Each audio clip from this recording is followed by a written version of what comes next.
19장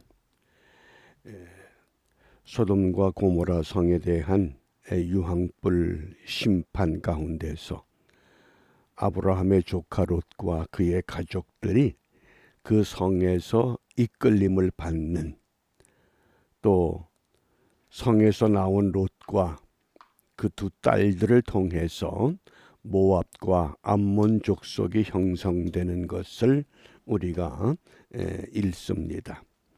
오늘 우리가 묵상할 주제가 이 아브라함을 생각하사, 아브라함을 생각하사. 오늘의 시대를 살아가는 그리스도인들, 하나님께서 그 한 사람을 생각해서 그 사람과 연관된 어떤 누군가가 어느 죄악의 도성에서 이끌림을 받을 수 있다고 하면 오늘 이 말씀이 우리에게 상당한 의미가 있습니다. 우리 먼저 29절 말씀입니다. 본문의 29절 말씀을 다 같이 함께 읽습니다. 하나님이 들의 성들을 멸하실 때, 곧 롯에 거하는 성을 엎으실 때에 아브라함을 생각하사 롯을 그 엎으시는 중에서 내어 보내셨더라. 아멘. 아브라함을 생각하사. 이 소돔이라고 하는 성, 그 남부 도시에 죄악을 상징하는 5개의 도시가 소개됩니다. 소돔, 고모라, 아드마, 스보임, 소알. 그래서 이 소돔이라고 하는 이 성의 이름의 뜻이 불타는 도시다, 그런 뜻입니다. 불타는 도시다. 왜, 무엇 때문에 불에 탔습니까? 소돔의 죄악 때문에 하나님께서 유황이 불로 소돔을 심판하셨다고 하는. 그런데 그때 아브라함을 생각하사 롯을 그 엎으시는 중에서 끌어내셨다고 말씀합니다.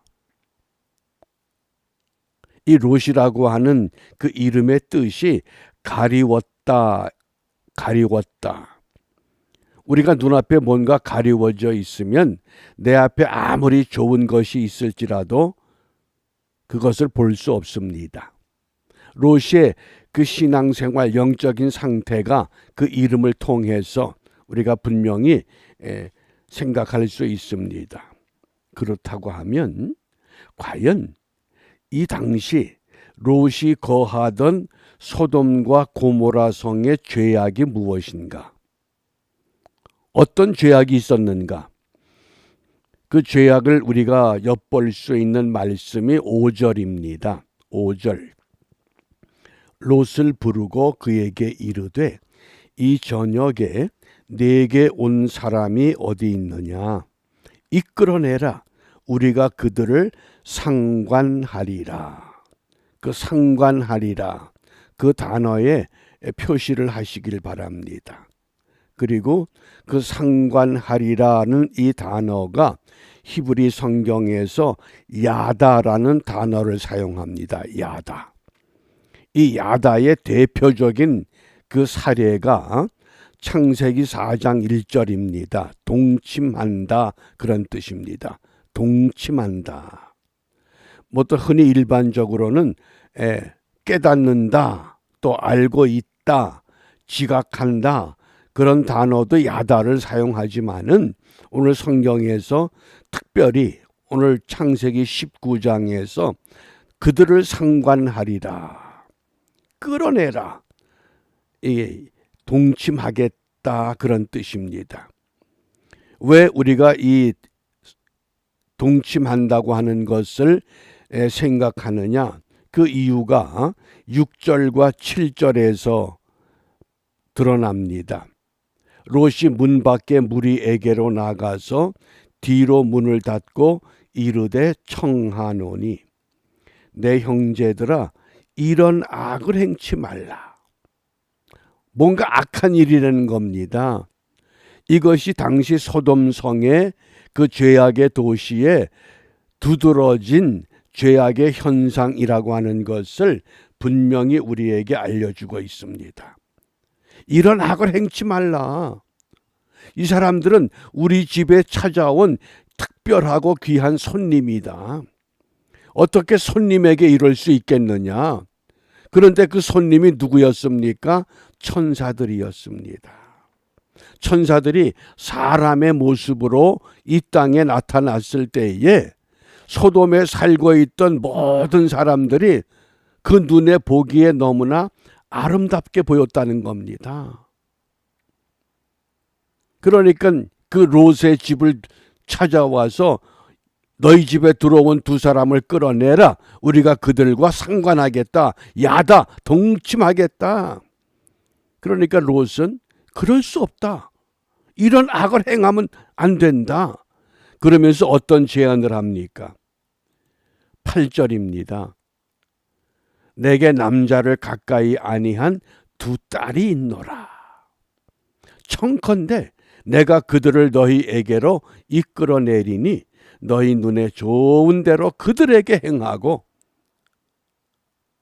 남자를 가까이 아니한 처녀의 그 딸들을 소돔성의 남자들에게 내어주면서 너희들 마음대로 해라. 그러나 이 사람들은 내 집에 들어왔은즉 이 사람들에게는 아무 짓도 하지 말라. 이게 좋은 방법입니까? 저는 이 말씀을 읽으면서 우리가 신앙생활하면서 정말 누군가를 보호하기 위해서 대신 어떤 다른 것을 하지 말아야 할 것을 하는 그러한 행동이나 그러한 일이나 그러한 생각을 갖는다고 하는 것, 그것도 하나님이 원치 않는다고 하는 말씀입니다. 지금 롯은 세속적인 타협을 하고 있습니다. 내게 들어온 손님, 이들은 천사들인데 하나님의 사람들인데 이들에게 몹쓸 짓 하지 말고 차라리 내가 두 딸을 너희들에게 내어줄 터이니 너희들 마음대로 해라. 이것도 어떻게 보면 올바른 신앙의 자세가 아닙니다. 우리가 오늘 믿음의 삶을 경주해 나갈 때에 우리 앞에 이런 유혹이 닥쳐오면 세 가지 반응을 우리가 보게 됩니다. 그 세 가지 반응 가운데 첫 번째가 타협입니다. 타협하는 겁니다. 너도 좋고 나도 좋고 누이 좋고 매부 좋고 좋은 게 좋은 것이다. 그렇게 우리가 타협할 수 있습니다. 마태복음 26장 15절에 가룟 유다가 그 대표적인 모습입니다. 내가 예수를 너희에게 넘겨주리니 얼마나 주려느냐. 이게 타협하는 겁니다. 내가 3년 동안 예수님을 쫓아다녔는데 마지막에는 죽으러 간다고 그러는데 죽고 나면 내가 3년 동안 예수님을 쫓아다닌 것 내게 무슨 유익이 있느냐. 이제 타협이 되는 겁니다. 우리가 신앙이 타협하는 신앙은 바람직한 신앙이 아닙니다. 그 다음에 두 번째, 안주하는 신앙이 있습니다. 이만하면 됐지. 내가 이만하면 그래도 잘하는 것이지. 내 어려운 형편에, 내 분주한 삶에, 내 좋지 못한 건강에 내가 이만큼 하면 됐지. 우리가 그럴 수 있습니다. 그 대표적인 사례가 변화산의 마태복음 17장 4절에 예수님께서 베드로와 야고보와 요한을 데리고 높은 산에 오르셨을 때에 갑자기 예수님께서 용모가 변했습니다. 그리고는 생각도 못한 모세와 엘리야가 등장해서 그 예수님께서 모세와 엘리야와 더불어 이야기를 합니다. 그 광경을 봤던 이 제자들이 얼마나 좋았겠습니까? 얼마나 좋았으면 여기 있는 것이 좋사오니, 여기 초막셋을 짓는데 하나는 주를 위하여, 하나는 모세를 위하여, 하나는 엘리야를 위하여 초막셋을 짓고 우리 여기 있으면 좋겠습니다. 거기 제자들을 위한 초막은 없어요. 얼마나 좋았으면 우리가 안주할 수 있습니다. 우리가 복잡하고 분주한 이민 생활하면서 내가 어려운 살림에 이만큼 하면 됐지, 이만큼 봉사하면 됐지, 이만큼 수고하면 됐지, 그럴 수 있습니다. 그건 안주하는 신앙입니다. 타협하는 것도 나쁘지만은 안주하는 것도 우리 주님이 원하지를 않습니다. 그 다음에 세 번째가 실천하는 신앙입니다. 바벨론의 느부갓네살 왕이 거대한 금신상을 세워놓고 모든 사람들에게 엎드려 절하라고 명령을 내렸습니다. 그때 아벳느고와 사드락과 메삭이라고 하는 유대에서 포로가 된 이 세 젊은이 머리를 숙이질 않습니다. 아까운 인재입니다. 대신들이 그를 느부갓네살 왕에 고소해서 이들은 죽여야 됩니다.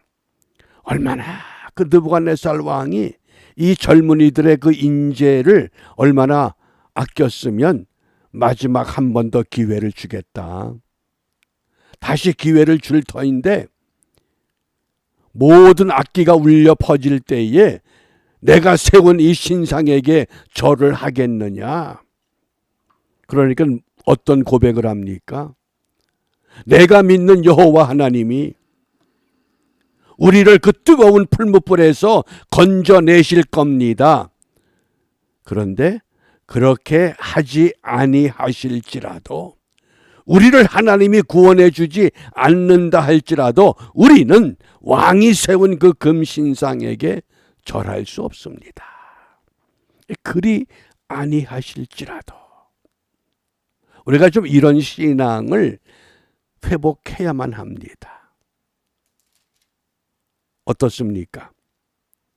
내게 어떤 문제가, 어떤 위기가, 어떤 어려움이 닥쳐왔을 때 나는 어떤 태도로 임했는가? 타협했습니까? 안주했습니까? 아니면 실천했습니까? 우리가 이런 신앙의 구조 속에서 그러면 오늘 우리가 무엇을 기도해야 되겠는가?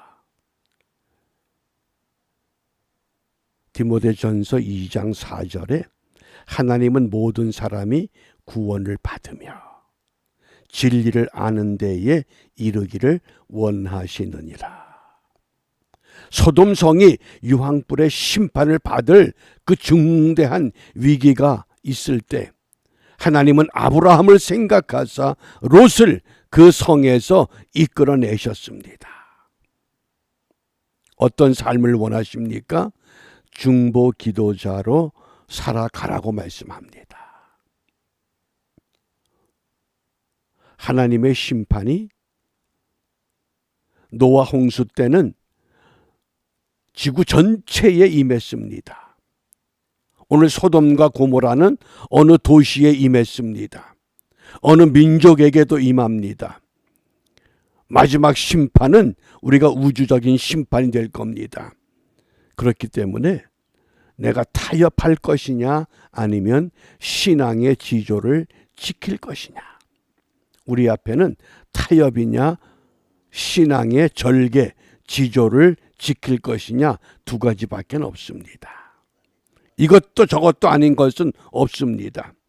그러므로 항상 우리가 하나님 앞에 세 가지 질문을 가지고 생활하시기 바랍니다. 첫째는 나는 누구인가? 나는 누구인가? 두 번째, 왜 사는가? 왜 사는가? 세 번째, 어떻게 살 것인가? 이제 우리가 5월 특별히 가정의 달이라고 그러죠. 뭐 어린이날, 어버이날, 스승의 날, 성년의 날, 부부의 날 이런 모든 행사들이 있는 절기입니다. 이 특별한 5월의 실록이 푸르러지는 이때에 저와 여러분들을 향해서 이번 한 달 우리 모두가 다 내 나라와 민족을 위해서, 내가 살고 있는 도시를 위해서 중보 기도자로 반듯하게 세워져서 우리가 분명한 믿음의 삶의 올바른 경주자로 승리하는 축복의 한 달이 되시기를 주님의 이름으로 부탁합니다. 기도하겠습니다. 은혜로우신 아버지 하나님, 죄악의 도성에 롯과 그의 가족들이 거주할 때 아브라함을 통해서 그들을 위해 중보 기도하게 하셨고, 심판 때에 하나님은 그 롯과 그의 가족들을 그 성에서 끌어내어 소알이라고 하는 작은 성으로 이끌어 가셨던 것처럼, 오늘날도 이 땅에 수많은 교회와 그리스도인들이 내가 몸담고 있는 도시와 우리가 떠난 조국과 민족을 위해서 중보 기도하며 하나님의 도움을 구할 수 있는 믿음의 장부들로 세워지기를 원합니다.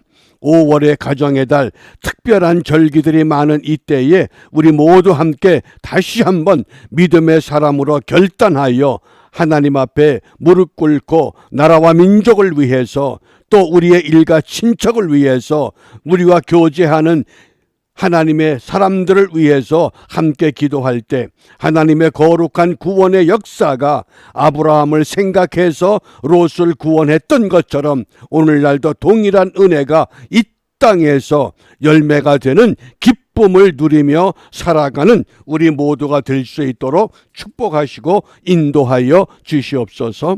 이러한 은혜를 사모하며 주님이 가르쳐 주신 기도로 함께 기도합니다. 하늘에 계신 우리 아버지, 아버지의 이름을 거룩하게 하시며 아버지의 나라가 오게 하시며 아버지의 뜻이 하늘에서와 같이 땅에서도 이루어지게 하소서. 오늘 우리에게 일용할 양식을 주시고 우리가 우리에게 잘못한 사람을 용서하여 준 것 같이 우리 죄를 용서하여 주시고 우리를 시험에 빠지지 않게 하시고 악에서 구하소서. 나라와 권능과 영광이 영원히 아버지의 것입니다. 아멘.